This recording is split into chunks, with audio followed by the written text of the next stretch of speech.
So without further ado, we're going to kick off with our very first speaker and presenter.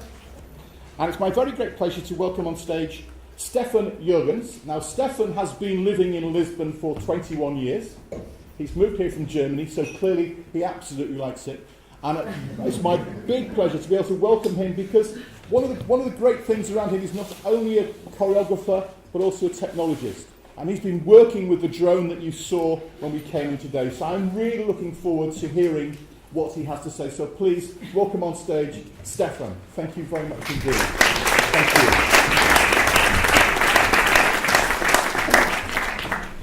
Hello, good morning. My name is Stefan Jurgens. It's a great pleasure to participate in this very first creative forum in Lisbon. On a more personal level, it's a very emotional moment too, as I have spent 4 intensive years here at ESTC between 2010 and 2014 developing several courses at BA, MA and PhD levels. Together with a few enthusiastic and dear colleagues here at ESTC, I have introduced new media technologies and theatre interaction design to the curriculum, and I'm still proud about what we have produced together with the students during this time. Today, I'm working as a postdoc researcher at Universidad Nova de Lisboa in the Black Box project, funded by the European Research Council and coordinated by Professor Dr. Carla Fernandez. As part of an interdisciplinary group of scientists, I'm collaborating with cognitive linguists and computer scientists on investigating the creative process of choreographers. So we're studying João Fiadeiro at the moment, for those of you who know.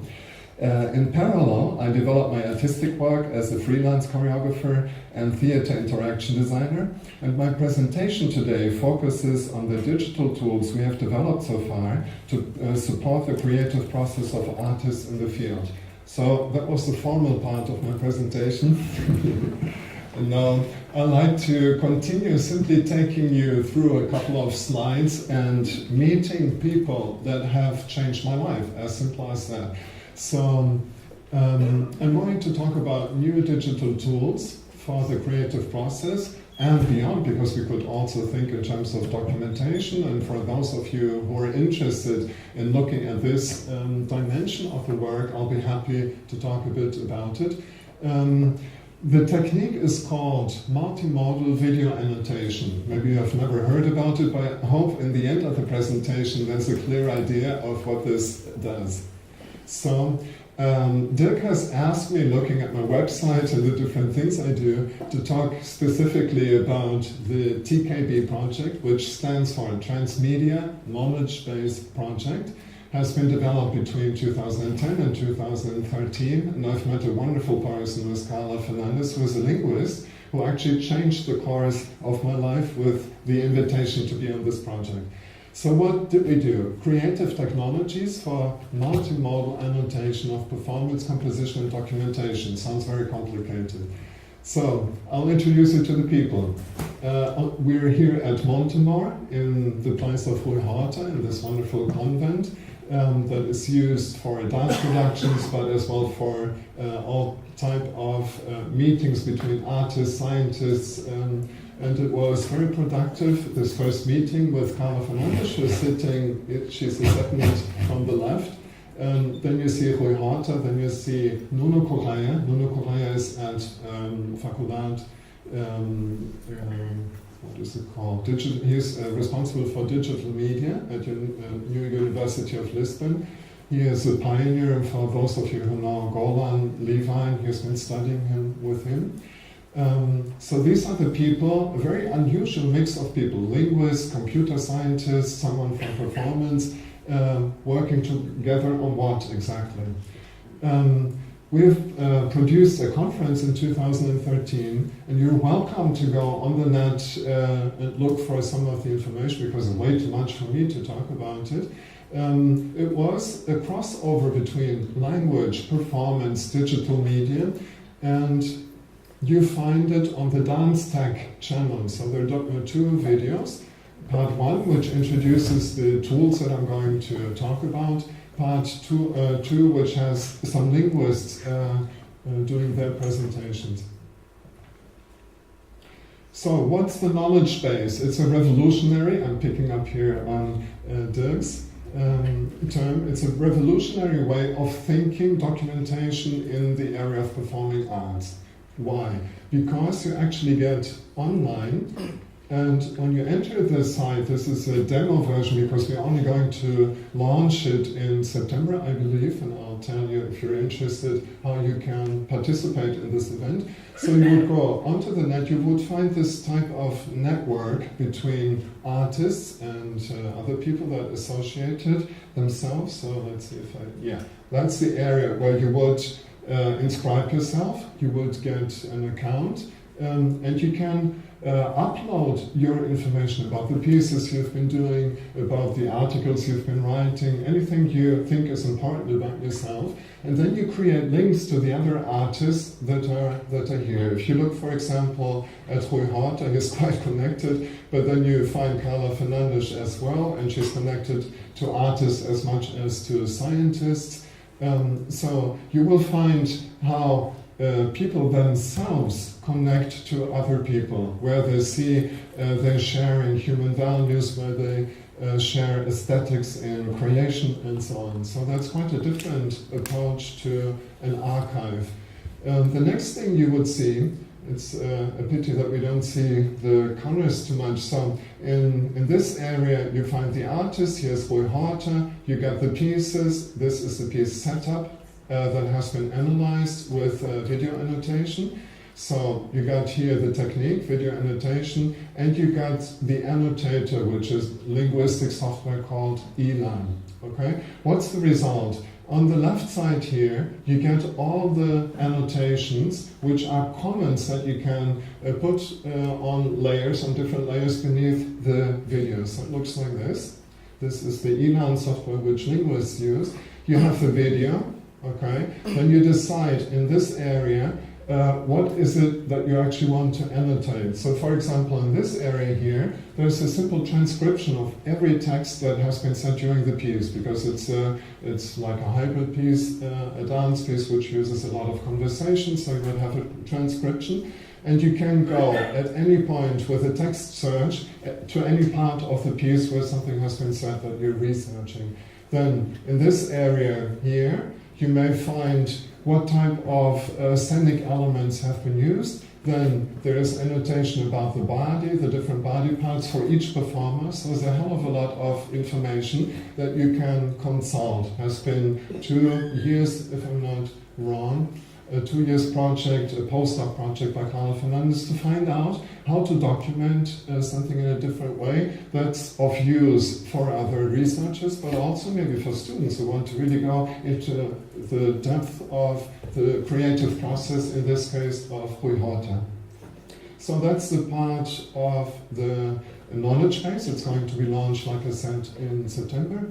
Now, there's something even more revolutionary, because Carla wasn't too happy with the Elan annotation tool. Why? Because it's only text-based. So you have the video, okay, you can film rehearsal, you can film performance, and then you can annotate, but you can't really use it in real time. Just imagine someone sitting on the computer, observing and trying at the same time to write while someone is improvising in dance. You will never catch up. So she thought, we need something else besides the possibilities that the linguistic software gave. We need something else. So she called her dream the creation tool, right? And you see me sitting in, I think it's over there, in the studio 106, and doing a case study, because I was invited as a choreographer to invent the type of things that this software needs to do. So I was actually consulted as a designer, if you want, to do a design specification. What is it that in your creative process, Stefan, you would need, right?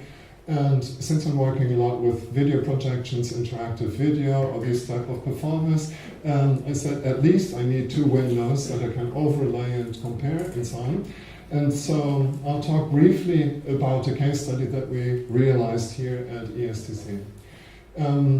If you talk about Elan, you get these type of characteristics. So it's not in real time, right? Actually, you got the video, you go home, or wherever you need to work on it. So it's asynchronous time, which means way after the thing happened, you're looking at a video, and many people mistake the video for what it actually was, right? So in real time is not only happening at the same time, but you get physical contact, you get all your senses working on observing what's going on. So it's a very, very different thing to take notes in real time, right? And the other main advantage maybe of the Elan software or similar video annotators is it's self-paced. You can do it, you can take the time you want, right? Whereas in a situation in real time taking notes, most of you probably use a Moleskine notebook and write down whatever is important to then recall after on, or to give feedback to your actors or to your dancers. But this really limits us, because the amount of information that we can write down in a notebook is very limited. And then there's no repetition possible, right? Whereas when I'm working in non-real time, the repetition is possible. I can even go over it and correct it, or have other people contribute to it.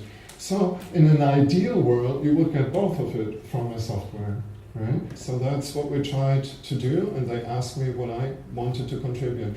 So I was specifically looking into a situation you could call a development cycle, where someone creates a piece, so you get inspired, you go to the studio, you start rehearsing, you start building sequences, you start interacting in different ways, maybe with the technology. So I would call that the first part of the development cycle. And that was too complicated for a case study. So I felt, okay, what about restaging a piece? So we have a video document, solid video documentation. Maybe it's a solo to start with, it's easier. So I took one of my pieces where a solo dancer works in interaction with a computer vision system, and I invited a very different dancer. So Pedro Ramos, for those of you who know him, was the original dancer, and Marina Nabais was another dancer. I purposefully picked her because she has a different movement style, she's a woman, she's not a man, so I wanted to look into some of the differences. So what did we do? This piece, as you can see, works in a simple theater, traditional theater environment, where you have a screen coming down, a semi-transparent screen. A video projector projects particle systems onto it, which are interactive. So the performer can go and interact with words. They have different type of behaviors. So sometimes they would escape, sometimes they would come closer, sometimes the text would say something different than what we would say with the microphone. So there were different approaches to the interactive system design. And I picked a scene, just one scene from this piece, which Marina would annotate. So she would use a tablet computer with our prototype, and she would spend 20 minutes, she didn't know the piece, to simply watch the video of the scene. And then maybe she could draw on the video to get an idea of the spatial relationships that the performer was using. She could do annotations in text, so she could write down her own comments of what was important in learning this piece. And she had another two tools within the softwares that I will talk a little about later, icons and markers. So it's a little bit like in a video editing tool that you can jump exactly to a certain moment through using markers. And icons help you to find the type of information that you want. Well, let's see if this continues. Okay, then after doing the annotation, she had half an hour to actually learn the piece, right? And in the end, when she was rehearsing it, I could at the same time take notes of what was different from the original performance and what she was doing. And what we also did in the very end was to overlay it so she herself could see what she had been doing differently from the original version of the piece. That was our case study. Here you see the tool. It's a tablet computer. You work with a simple pen, an interactive pen. You can draw on it, you can write on it, you can use a keyboard. There's a small camera. See the webcam here, which is in real time filming what she's doing, and that way I can have the real-time video of what was happening in the rehearsal and the original video of the piece, of the scene of the piece that we were rehearsing. So some of the things that happened were real-time, other things were not real-time, so we actually managed to take advantage of the live comparison that was me sitting and while she was doing it, comparing, and she used the non-real-time features of our software. So what were the results? We discovered that this tool was very, very useful for learning an existing part in an existing role that someone else did in a piece, in an existing piece. And we also thought, which we hadn't intended when we designed the case study, this might be a very good instrument for auditions, because you can look, most of you certainly have this experience, is that for a new production, the casting, the audition is the main thing, right? To find the right people to work with. And I have very good experience and had other experiences, and I thought that this auditioning the way it's done usually, I had to sit down, I have very limited time, I can't really know the people I'm going to work with, is not the way I want to do it. And I started doing workshops, 3-day workshops, 2 weeks workshops, to find really the type of people I'm empathizing with and I want to work with. And part of it actually could be to be more objective about it, so this overlay between what Marina did and what Pedro did allowed me to find out, am I willing to accept the differences? Am I willing to work with the differences? Right? So that was a really good result. And like I said, serendipitous results occur very often. So Marina's and Pedro's movement styles, which I had not intended to compare, became very, very visible by this overlay feature, right, between the two videos. Okay, if you want to go deeper, because there's much more to say about this, you can read the article that we published on the case studies and other case studies, but I don't think we have a very academic audience today, so I'm leaving it up to you to go into details if you want. Now we'd see a bit about the piece which started here.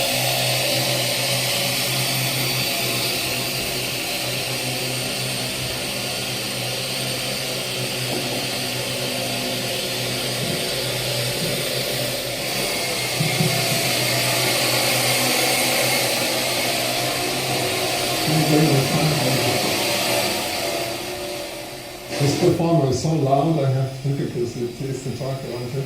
This is one of my favorite students of this year, improvising with the drone here at the big auditorium.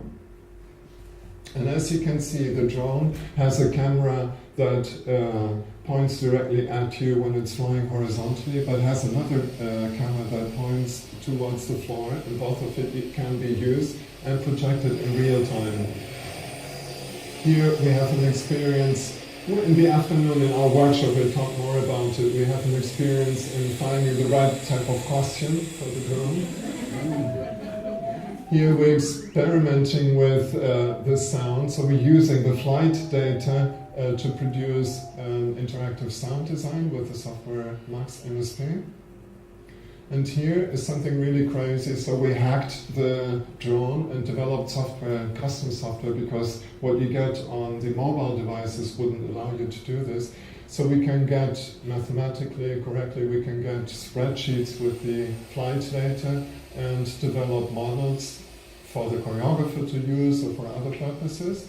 And here we invited someone, Diana, who was actually in this auditorium, suspended and working in a different kind of dialogue with the drone. So she is an acrobat, but also a dancer. So there are many different areas that we actually explored before doing the actual production. Maybe that was even the most fascinating part of the beginning process.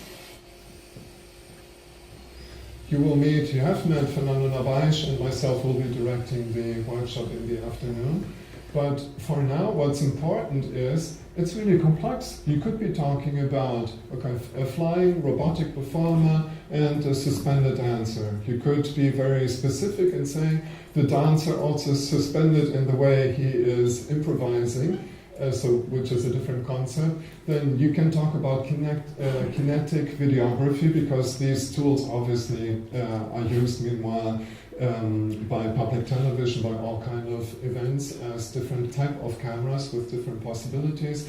You could talk about the shell design, you could talk about the sound design. All of these keywords can go into the annotation tool. Just imagine you use the same tool that I've been presenting in our case study in a very simple situation, now in more complex collaboration, where you have the programmer use it and leaving on one of the tiers. Tiers means one of these lines, right? As in the video editing timeline it works, you can put as many as you want actually. You have the programmer making their comments, you have the designer making their comments, you have the video designer, in this case, using ink. It's a pity we don't see it that clearly, but what he does, he actually was drawing the spiral type of movement that the helicopter was doing when dialoguing with the acrobatic performer. Then here's a text annotation in this area. Right, so there are all of these tools here which are multimodal. It's not only text annotation anymore, we have all of these possibilities. We could even go on stage, use an iPhone, click on the iPhone and leave a marker. You know, this area here is for markers. Leave a marker just to say this was a very fascinating moment, or this was a good moment for the video design, so we can jump back to it in all of the hours and hours and hours that we have been filming from the rehearsals, right? So in this case we have multimodal annotation because we're using ink, we're using text, and we're using markers.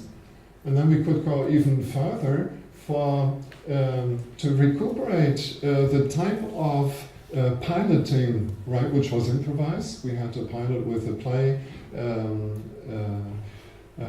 with a gamepad, actually piloting the drone.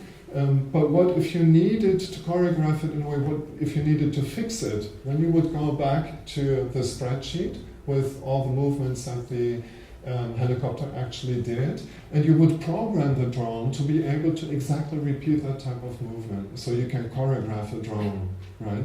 But in a normal annotation you cannot do this because it's just text-based. So to import the spreadsheet as a way of importing the data that were important for the drone is one of the features that the software we developed allows you to do.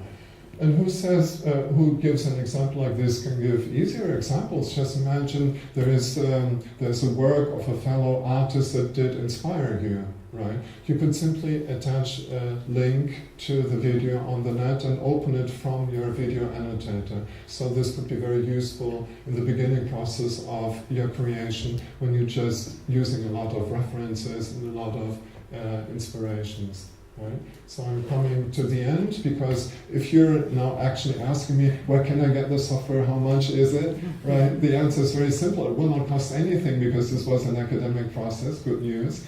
And it's developed at the moment with the help of English colleagues, a big European program called Europeana. And we believe by September, October, we can release the software and you will have access. I'll ask you to go to this website, which is now the official website for the Black Box project, and just check or inscribe yourself to get the news at the time we will launch the website, and we will give the software. That's it. So there's more information here if you like to go there and check out the Icarus piece, the creative process, their blogs and so on, and we have a chance to talk in the afternoon. Thank you very much.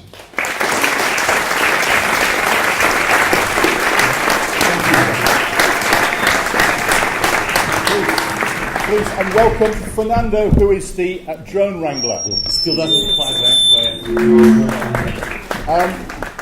I love the way, Stefan, you said, you referred to when the drone was on the floor, it was the drone, but when it was in the air, it was definitely referred to as the performer. I really think that was really struck with me, and I know we've got a chance to work with Stefan this afternoon in the workshop.